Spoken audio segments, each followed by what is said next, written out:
Hi, this is Brian. Welcome back to another Heroic Plus One. In our last few Plus Ones, we started talking about Kevin Kruse's 15 secrets successful people know about time management.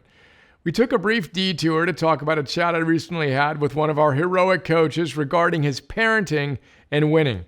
Today, we're going to talk about secret number 10. It's all about the 80-20 principle. As you may know, in short, the 80-20 principle is the idea that 80% of outcomes are generated by 20% of activities. We talked about this way back in the day in one of our very first Philosopher's Notes on Richard Koch's great book, The 80-20 Principle. Now here's the fascinating origin story and the quick math, then we'll get to the practical application.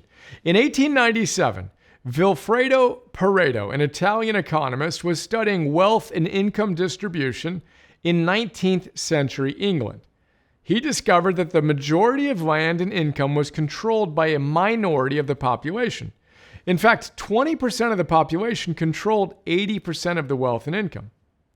On further analysis, mythical lore says that he found that this principle held true not only in different countries and different time periods, but also in contexts such as his garden, where he discovered that 20% of his pea pods yielded 80% of the peas that were harvested. Now, since our pal Vilfredo identified the trend, many researchers have been busy pointing out some additional modern applications, including these fun facts. 20% of motorists account for 80% of accidents. 20% of your carpet probably gets 80% of the wear.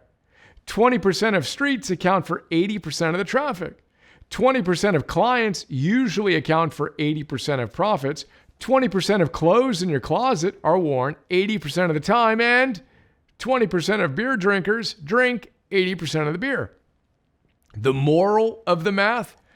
Well, as Richard Koch tells us, 20% of what we do leads to 80% of the results. But 80% of what we do leads to only 20%. We are wasting 80% of our time on low-value outcomes. His advice? Well, he tells us that the few things that work fantastically well should be identified, cultivated, nurtured, and multiplied. And he says, what is the 20% of your time when you achieve 80% of your results? Do more of it. And what is the 80% of your time when you achieve little? Do less of it. All of which brings us back to Kevin and his wisdom. He tells us the important takeaway from this chapter on the Pareto principle is not to run around with a calculator and actually do the math to figure out 80% and 20% calculations in different areas of your life. It's more important to have a mindset of identifying the few things and activities that will give you outsized returns. You want to look for shortcuts, do the most important things exceptionally well, and the rest just good enough or not at all. And you want to develop your skills to be exceptional in a few targeted areas. Don't try to master everything, and realize that you can work less, stress less, and increase your happiness by figuring out the 20% of goals and activities that are most important to you. And that's today's plus one. How can you apply the 80-20 principle to your life?